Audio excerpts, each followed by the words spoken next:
পেঁয়াজের রেসিপি মই কিন্তু গ্যারান্টি দিয়ে কইতে আসি, যারা এখন পর্যন্ত খান নাই হেরা অবশ্যই করে খাইয়ে দেখবেন। এই খাইতে বেমালা প্রমাণের মজা, এই যে কি পরিমাণ মজা যে না খাইছে হে কিন্তু কোনো দিনও বুঝতে পারবে না। এই জন্য প্রথমেই যেটা লাগবে মগো হেইটা হয়েছে হুটকি, আর এই হুটকি কিন্তু একটু নরম প্রকৃতির হুটকি লইতে হইবে। মুই কিন্তু এখানে চেপা হুটকি লইয়ে লইছে, হেইয়ের মধ্যে যে বিশাল আকার একটা কাটা আছে হেইয়া কিন্তু মুই বাইর করে হালাই দিতে আছে। হেইয়ার পর পানির লগে সুন্দর মতো হুটকিটারে একদম লেটাপাটা করে হালাইতে আছে। যখনই পানিটার মুখ নাই তখনই মুই গপাত করে এক বালতি সয়াবিন তেল দিয়ে দিছে। সয়াবিন তেলের লগে যখনই হুটকিটা একটু হালকা করে ভাজা হয়ে যায় তখনই এর মধ্যে কতগুলা ছেঁচা রসুন দিয়ে দিছে। ছেঁচা রসুনটাকে এখন এই তেলের লগে সুন্দর মতো ভাজা লইতে হইবে। ভাজতে ভাজতে যখনই হুটকির সাথে রসুনটা লাল লাল হইয়া যায় তখনই এর মধ্যে দিয়ে দিতে হইবে মরিচ গুঁড়া, আর দিয়ে দিতে হবে হলদির গুঁড়া। মরিচ গুঁড়াটা অবশ্যই আপনার হোয়াদ অনুযায়ী দিতে হইবে, মুই মোর হোয়াদ অনুযায়ী কিন্তু দিয়ে দিছে। এরপর যখন মশলাটা একটু ভাজা ভাজা হয়ে গেছে এরপর দিয়ে দিতে হইবে গপাত করে কতটি একদম হাবাইত্তার মতো পেঁয়াজ কুচি। কি জন্য কইছে হাবাইত্তা? আরে পেঁয়াজের যে দাম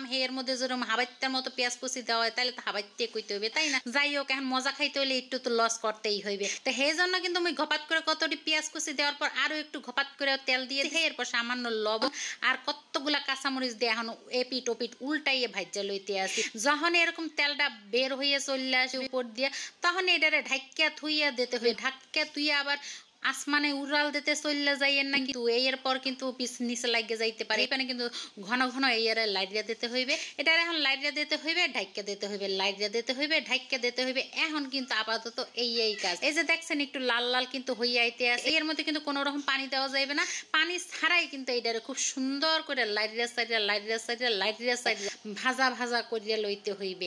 যখনই এই যে দেখছেন একটু লাল লাল হইয়া আইছে তখন কিন্তু এটারে আরো ঘন ঘন লাড়তে হইবে আর ঢাকতে হইবে, ঢাকতে হইবে আর লাড়তে হইবে। ঠিক আছে, এরকম করতে করতে কালার কিন্তু আস্তে আস্তে চেঞ্জ হয়ে যাবে। এই এটা কিন্তু লাড়াছাড়া বন্ধ করা যাবে না, হলে কিন্তু আবার দেখা যাবে পুড়িয়ে যাবে। গত ভিডিওতে যারা মোরে কমেন্ট করছে হ্যাগো লাগে একটু পরিচয় করে দিই। আমার রান্নাঘর Johanna Khan, Saif Sajid, the baking Fox, আদি শাহী কুকিং, নুসরাত জাহান, আম্মু কুকিং, সবাইকে অসংখ্য ধন্যবাদ আমাকে কমেন্ট করার জন্য।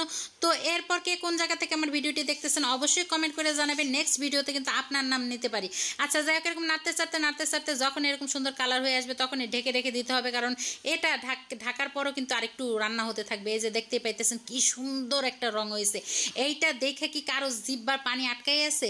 এই যে খাইতে কি পরিমাণ মজা হয়েছে। যাই হোক, আমার ভাতটা কিন্তু একটু ঠান্ডা ঠান্ডা গরম গরম ভাতের সাথে কিন্তু এটা দারুণভাবে ভালো লাগবে। তো আজকের এই ভিডিওটা, আজকের এই শুটকির রেসিপি আপনাকে দ্বারা কার কাছে ভালো লাগছে হেইয়া কিন্তু কমেন্ট করতে একদমই ভুলবেন না। যদি ভালো লাগে যায় তাহলে লাইক কমেন্ট শেয়ার করতেও কিন্তু ভুলবেন না, আর সাথে করে ছোট্ট করে একটা ফলো দিতেও ভুলবেন না। তো সবাই ভালো থাকবেন, ধন্যবাদ, আসসালামু আলাইকুম।